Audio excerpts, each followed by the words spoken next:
Adobong chicken bones sa ating improvised na lutuan, di ba? Ayan, malapit na ang maluto ang ating chicken bones, mga kaibigan ko dyan, di ba?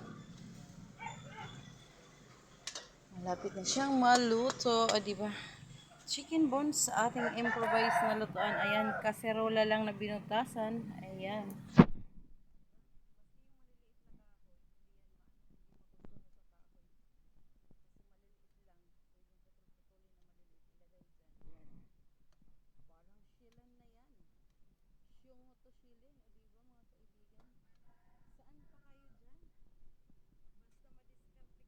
Buhay, magagawa niya ng paraan.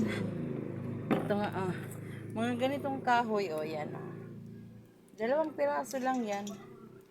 Maano na ito, Ganyan, di ba? Ayan.